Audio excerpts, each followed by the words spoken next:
nice and clean here. All right, let's drop him and send him.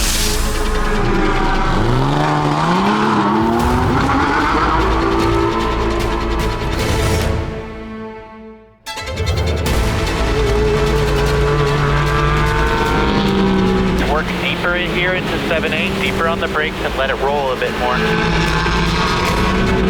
Good job, focus forward, all clear.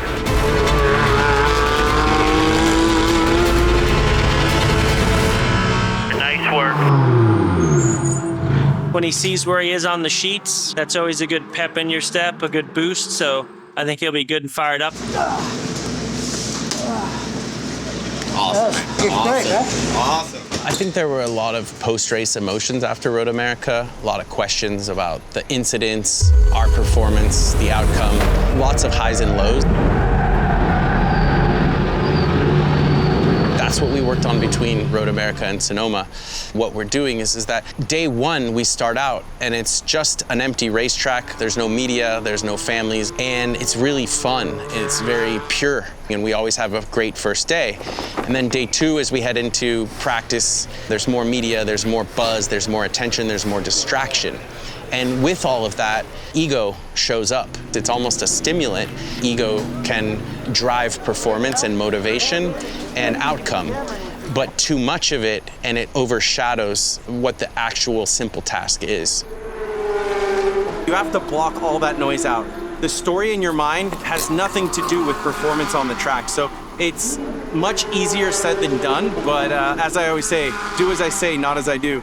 Being an actor, you're used to making a fool of yourself publicly. That's what you get paid to do. So you need to be comfortable with eyes on you and not worrying about what people think. And I think that's the real strength from what my profession or my job helps me here mentally. Look after the car, have fun, and push. We'll see how we do. Time for your watermelon high. I'm on it. You ready to get your go? Hurley Haywood was like, you should chew some gum. Because back in the day, they didn't have any water in the car. And he goes, just get some gum. That will keep the cottonmouth from just, drying out. So it keeps you relaxed. My job with Patrick is building a trust and being able to see what he needs in the moment, reading the room. It's less about driving fast. It's more about the total picture of where we are emotionally, what we're focused on as a team. I find this is always the hardest part is before you can get into the car. Once you get in the car, it just feels like, I don't know if it's the muscle memory, but something happens where you start to just settle in and calm down. You go through your pre-race ritual, and then you can block out the rest.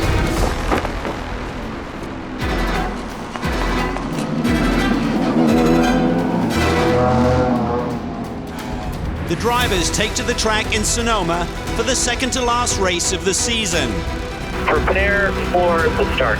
Patrick Dempsey starts the first sprint race in P2. Green, green, green. There's the green flag, and they head out toward turn one. Clear, good job. Clear from behind, eyes forward.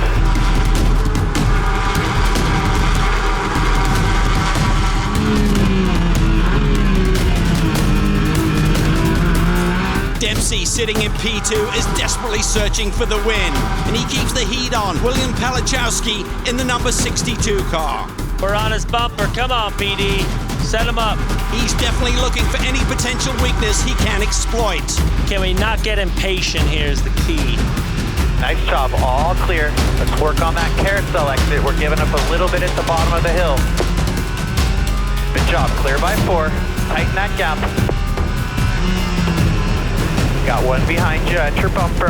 Dempsey makes his move, going up the inside.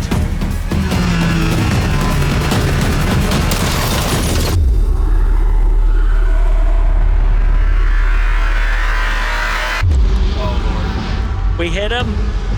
Turn 7, we've got car 62 spun.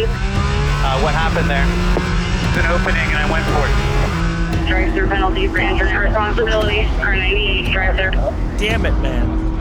All right, PD, we got to drive through with the contact with the 62, and we'll serve it. Ugh. We're a bit overzealous. This is a more proper use of that term than Road America was. We're gonna pit this lap. Let's watch our speed on the way in. Good, that's what we're here to do, is learn. Dempsey resumes in P7. If we would have just been patient, we would have won the race, no problem. I found this to be the hardest mentally for me from the very beginning, from the first test, because the track is really challenging. You know, there's a lot of elevation change, a lot of blind corners. I haven't been here in a number of years. I never had a good feeling about it. There's always been sort of this uneasy tension internally. That's been the biggest challenge for me here. And I just couldn't get to sleep until about 3:30 in the morning. And I was just starting to relax, and the fire alarm went off.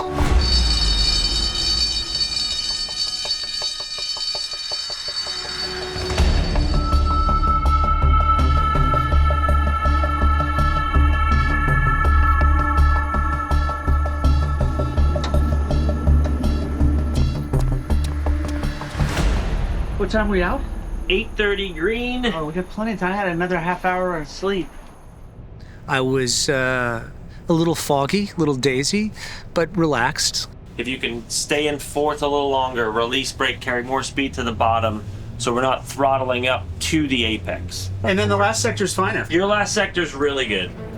I couldn't relax in the trailer. There's like too much activity. And I just was like, I've just got to figure out some sort of process now. Now I got to grind it out. And the biggest challenge is the voices in your head and the potential scenarios, either on the positive side or the negative side. What's the obstacle? The obstacle is my fatigue, and I've got to work through this. And once I embraced that idea, then I started picking up some energy. By the time the race started, I was like, oh, I feel good.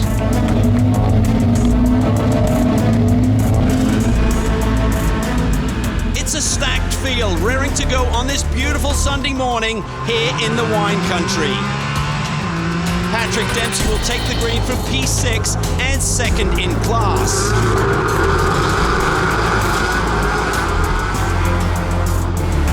Eyes up, hit your marks, you're gonna pull away. Fastest sector 3 last lap, keep digging. Patrick Dempsey is chasing Elaine Scalzo in the number 26 car, but recognizes Scalzo is in full attack mode and has nothing to lose as he is not competing in the endurance race later today. Really good work here, figure out where you're better than here. Clear by 15 back, eyes forward. Still a long way to go, smart, be patient. The Hornet's Nest of Scalzo, Dempsey, Palichowski, and Clark, first through fourth, all nose to tail. It's about 2 seconds separating those 4 cars.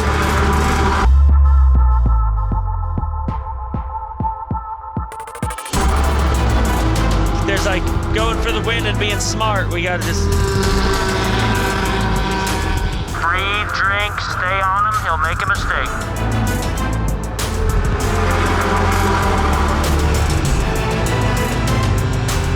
There's a change for the lead. Scalzo slips wide and Dempsey pounces.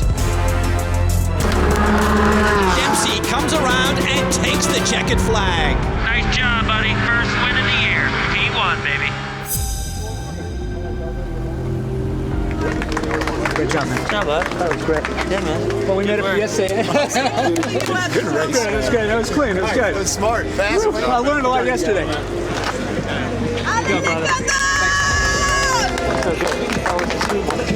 Starting at number 98, Patrick Dempsey. We spray some champagne.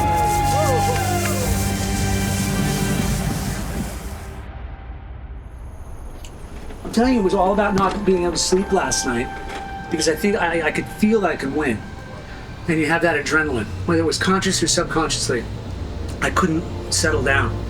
And then when I just laid down and listened to my heartbeat, I'm just like, I gotta calm down. And then all of a sudden I had this realization, it's like, oh, if I can get this late tonight, it's gonna help me with my patience tomorrow, not to go to the iPhone and then I fell asleep. So that was where I won the race, was last night, 2 in the morning. Oh, that's awesome. It's always good to remember that I'm a beginner again, that I don't know everything, that I'm starting over, and to keep that mindset. With that mindset in place, Dempsey and the Wright Motorsports team landed 3rd in the endurance race for their 2nd podium of the weekend. Spray the champagne. There's only one goal in sight now as they head to the final race of the season, the 6-hour Enduro at the Circuit of the Americas. And that's to end the season campaign on the top step of the podium. Yeah, I think 6 hours is going to bring a whole new dynamic to the race. We have to stay within striking distance, but the race really starts in the last 40 minutes. So it's all about just remaining calm and focused, hitting our marks, keeping our nose clean, and being up front. Track position will be a big factor because it is hard to pass, but yeah, that last stint's going to be wild.